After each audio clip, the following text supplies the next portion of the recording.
was that, just the way you guys fought back in the fourth quarter and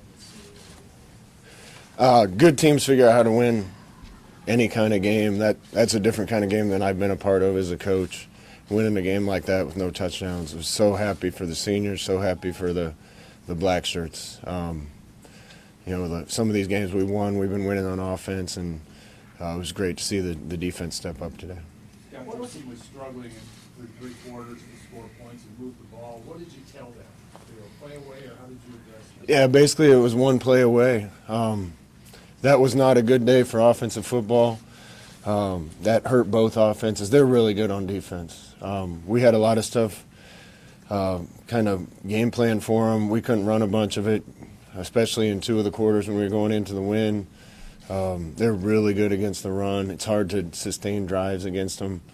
But we knew going at halftime with the score what it was. It was one play somewhere to get us down there. And I thought it would be a touchdown. Ended up being 3 field goals. Give a ton of credit to them. They got a disciplined, well-coached team that plays their butts off. They've been bit by the injury bug and certainly aren't as complete a team as they could have been. And that's November football. We've got a couple hurt too, but I give a lot of credit to Coach D'Antonio and staff. What does this say, I mean, if anything, maybe you don't look at it this way, about this fight in your team? Well, every week I've been coaching them, I think there's a little more fight. And today was certainly the most that I've seen. I haven't seen these guys quit. I've seen them keep practicing better and better. I've seen them keep playing harder. I've seen them come together better as a team, and that's a hard game to win. It'd be an even harder game to lose, but our guys had to stick with it. Offensively, we had to keep grinding, and the defense had to keep coming up with stops, and they found a way to get it done. What did you say to Barrett Pickering? I know he struggled early in the year, but he's not missed since that Northwestern game. How's he been able to kind of overcome that midseason slump and get to where he's at today? Yeah, two of the unsung heroes, I don't know if it's unsung with Barrett, but two of the heroes today were Barrett Pickering and Isaac Armstrong. Some of the punts that he hit into the wind made a difference in field position. It was a field position game. Barrett hitting the 2 field goals and had enough confidence in him at that point to let him go out and try a long one, and he buried it. Turned out to be the difference. So, you could pick about a dozen guys on our team that have gotten just infinitely better as the year's gone along, and those guys are kind of representative of our whole team. You say the team's gotten tougher. Why do you think it's happened, and how? Toughness is mentality, I think, and it's also easier to be tough when you care more, and I think both those things have gotten better.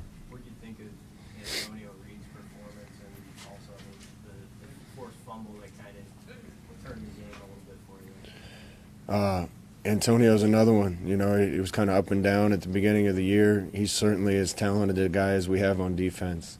But talent doesn't matter if you're not doing everything the right way, you're not in the right place. Antonio is that guy now, and it showed today. He was certainly the hero of our defense today, and I couldn't be happier for him. On senior day, last game at Memorial Stadium, that's a great way to go out, and so my hat's off to Antonio.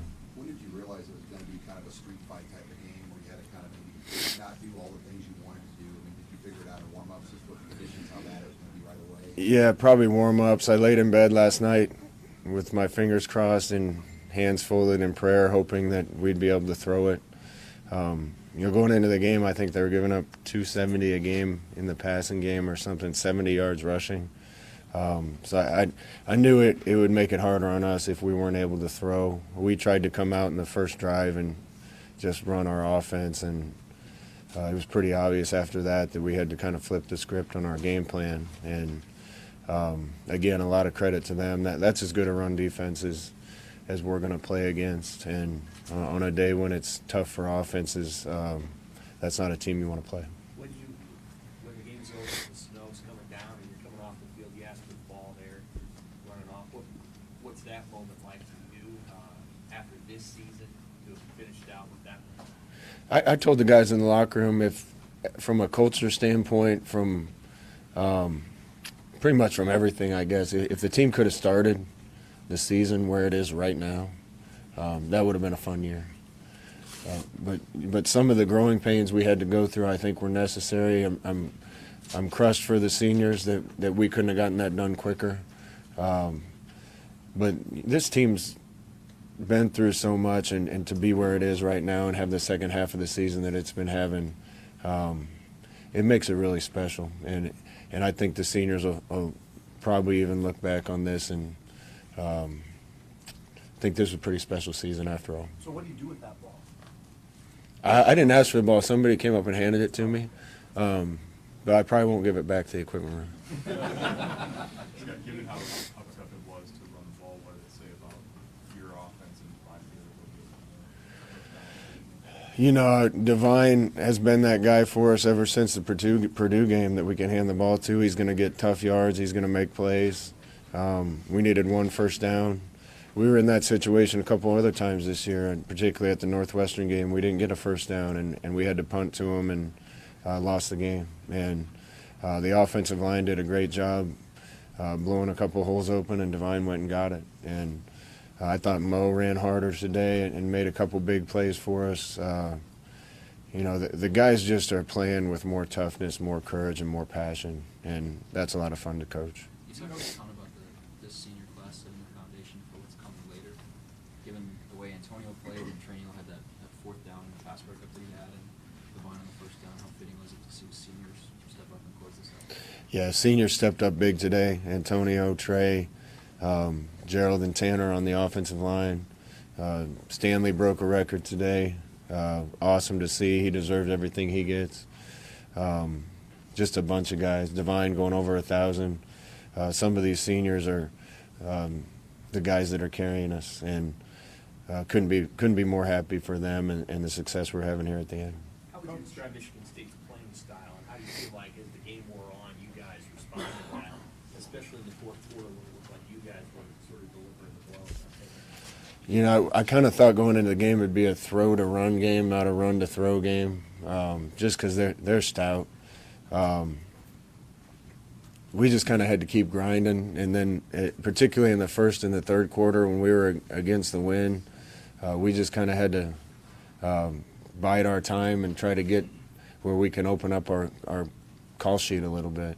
Then when the fourth quarter hit, we took a few chances and tried to throw through a few shots on them, hit a couple, and that led to some points. You know, again, I got a ton of respect for them. They're not who they want to be on offense right now because they've had so many injuries. And, you know, it'd probably been a different game if everybody on the field would have been healthy. JD certainly would have helped us and some other guys. But that's a really good team and a really well-coached team. You made a big decision to give them the win when they're going to get the ball to start the second half. Was that a tough call? And also that sequence early in the fourth quarter where you held them a field goal, did you feel like you kind of got some momentum out of that? Yeah, definitely. Those are decisions you have to make. I thought it would be a close enough game that we'd want the win in the fourth quarter. I knew we'd have to survive the third. And then Barrett came out and kicked it into the end zone, into the wind. That was a big way to start the half. So sometimes those same decisions work out, sometimes they don't. It worked out today. Coach, did you ever cross paths with Sam Foltz, and could you talk about the pregame ceremony a little bit? Pre-game ceremony was touching.